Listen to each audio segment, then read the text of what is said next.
আসসালামু আলাইকুম সুপ্রিয় শিক্ষার্থীরা, আমি 2026 সালের পঞ্চম শ্রেণী প্রাথমিক গণিত বইয়ে অধ্যায় 3 পৃষ্ঠা 48 9, 10 এবং 11 নং অঙ্কের সমাধান করে দেখি। আমাদের 9 নম্বরটা হচ্ছে সবচেয়ে ছোট পূর্ণ সংখ্যা 9 ও 12 দ্বারা নিঃশেষে বিভাজ্য। অর্থাৎ সবচেয়ে ছোট একটা সংখ্যা যেটাকে কি হবে 9 এবং 12 দ্বারা বিভাজ্য হবে। আমাদের এরকম যদি থাকে প্রশ্নে যে সবচেয়ে ছোট কথাটা উল্লেখ থাকলে আমাদের লসাগু নির্ণয় করতে হবে। তাহলে লসাগু যদি নির্ণয় করার পরে এই লসাগুটা হবে সবচেয়ে ছোট সংখ্যা। চলো তাহলে আমরা এই 9 অঙ্কের সমাধান করি।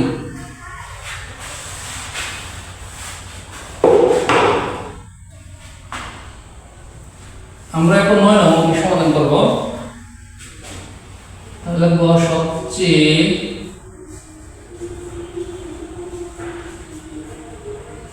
ছোট সংখ্যাটি হবে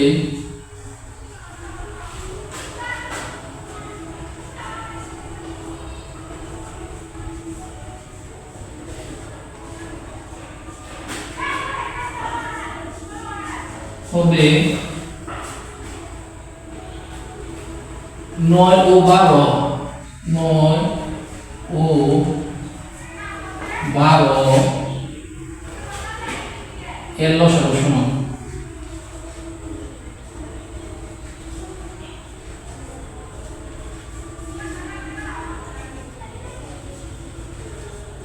অর্থাৎ 9 এবং 12 এর লসাগু হবে সবচেয়ে ছোট সংখ্যা। চলো তাহলে আমরা লসাগু নির্ণয় করি।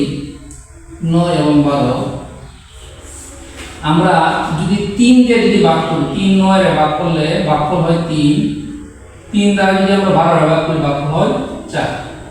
এখন দেখো এই 3 লসাগু নির্ণয় কমপক্ষে দুইটি সংখ্যা নিঃশেষে বিভাজ্য হতে হবে। আসে হচ্ছে দুইটি সংখ্যা।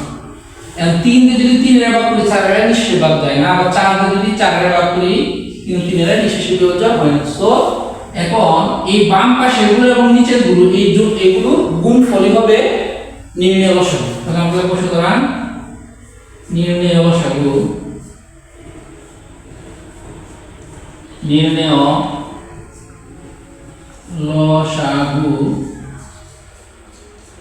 3 গুণ 3 গুণ 4। তাহলে 3 থেকে 9 4 9 36। তাহলে আমরা নির্ণয় লসাগু পেলাম 36। তাহলে আমরা এখানে লিখব সুতরাং সবচেয়ে ছোট সংখ্যাটি হবে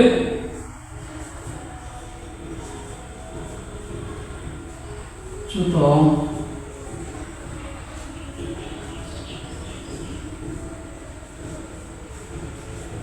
সংখ্যাটি হবে 36। আশা করি তোমরা এই যে 9 অঙ্কটা বুঝতে পারছো। অর্থাৎ এই 36-এ আমরা 9 এবং 12 এই দুইটা সংখ্যা দ্বারা নিঃশেষে বিভাজ্য।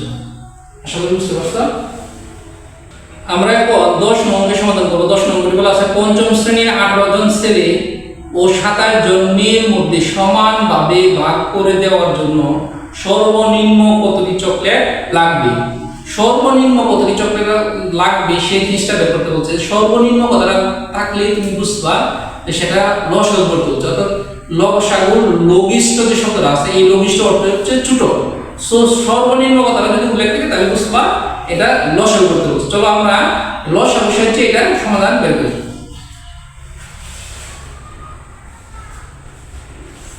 তাহলে আমরা লিখব সর্বনিম্ন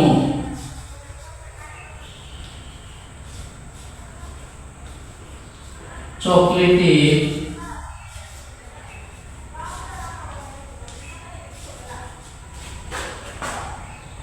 সংখ্যা হবে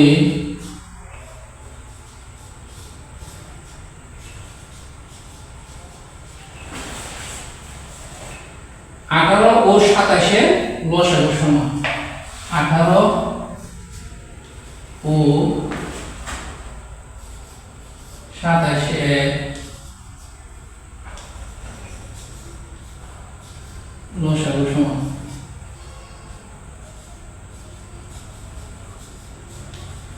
অর্থাৎ 18 ও 27 এর লসাগু হবে প্রত্যেক শিক্ষার্থীকে সর্বনিম্ন কতটি চকলেট দেওয়া যাবে সেই চকলেটের সংখ্যাটি। চলো তাহলে আমরা 18 এবং 27 এর লসাগু নির্ণয় করি।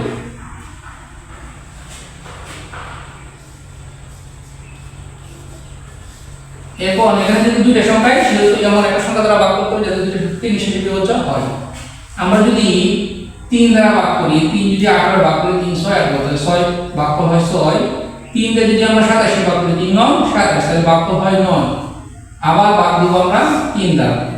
3 দিয়ে যদি আমরা 6 ভাগ করি 3 গুণে 6 ভাগফল হবে 2।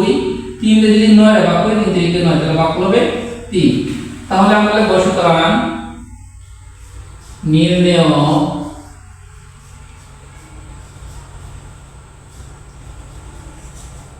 লসাগু সমান 3 গুণ 3 গুণ 2 গুণ 3।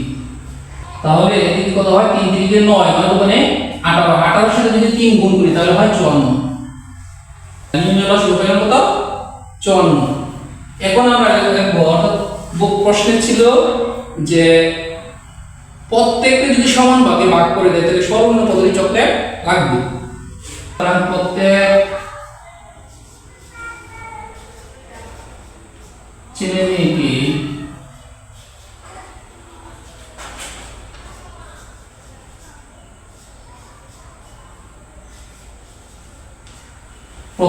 মেয়েকে সমানভাবে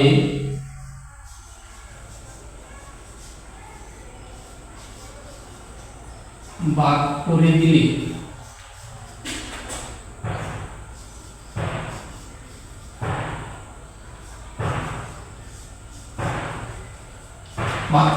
সর্বনিম্ন চকলেট লাগবে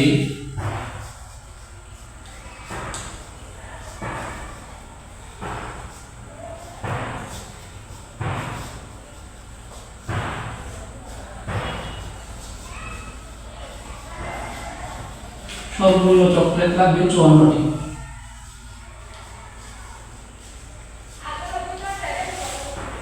অর্থাৎ প্রত্যেক ছেলে মেয়েকে যদি আমরা সমানভাবে চকলেট ভাগ করে দিতে যাই তাহলে চকলেট সর্বনিম্ন চকলেটের সংখ্যা লাগবে 54। অর্থাৎ 54 যদি তুমি 18 ভাগ করো 3 8 54, আবার 27 যদি 54 ভাগ করো 2। আশা করি এই যে অঙ্কটা হলো আমি অঙ্কের সমাধান বুঝতে পারছি। আমরা এখন 11 নম্বর সমাধান করব। 11 নম্বরে বলা আছে সর্বাধিক কতজন শিক্ষার্থীর মধ্যে 22টি আম ও 66টি লিচু সমানভাবে ভাগ করে দেওয়া যাবে। এই যে সর্বাধিক কথাটা লেখা আছে, সর্বাধিক কথাটা যদি অঙ্কে লেখা থাকে তাহলে মনে করবা গসাগু নির্ণয় করতে হবে। কারণ আমরা জানি গসাগুর একটা শব্দ আছে গরিষ্ঠ, গতে গরিষ্ঠ হয়, গরিষ্ঠ সাধারণ গুণনীয়ক। এই যে গরিষ্ঠ শব্দটা আছে এই গরিষ্ঠ অর্থ হচ্ছে সবচেয়ে বড়। এর জন্য এই যে সর্বাধিক কথাটা লেখা থাকলে আমাদের কি করতে হবে? গসাগু নির্ণয় করতে হবে। চলো তাহলে আমরা এই 11 নম্বরকে সমাধান করি।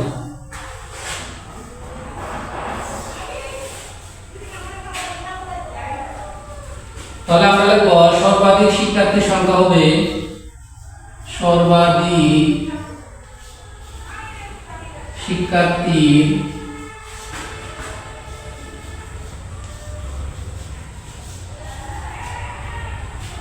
সংখ্যা হবে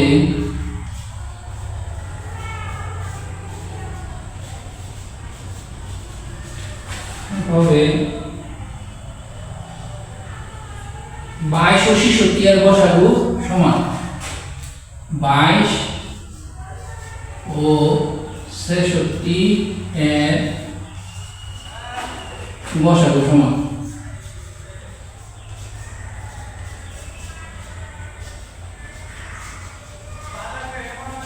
অর্থাৎ যত আমাদের যে গসাগুটা বের হবে সেই গসাগুটা হবে সর্বাধিক শিক্ষার্থীর সংখ্যা।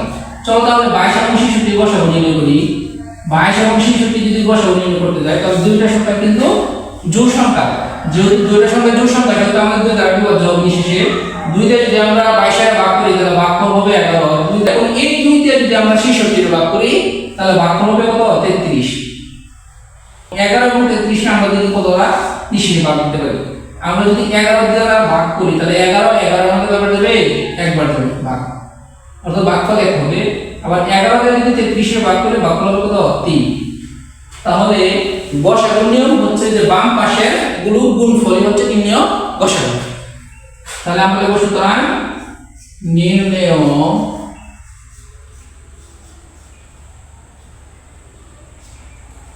গসাগু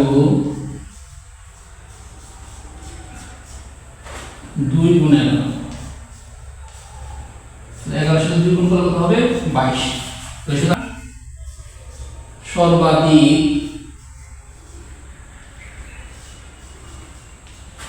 শিক্ষার্থীর সংখ্যা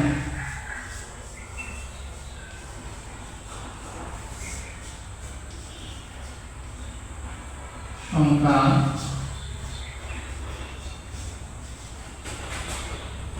22 জন।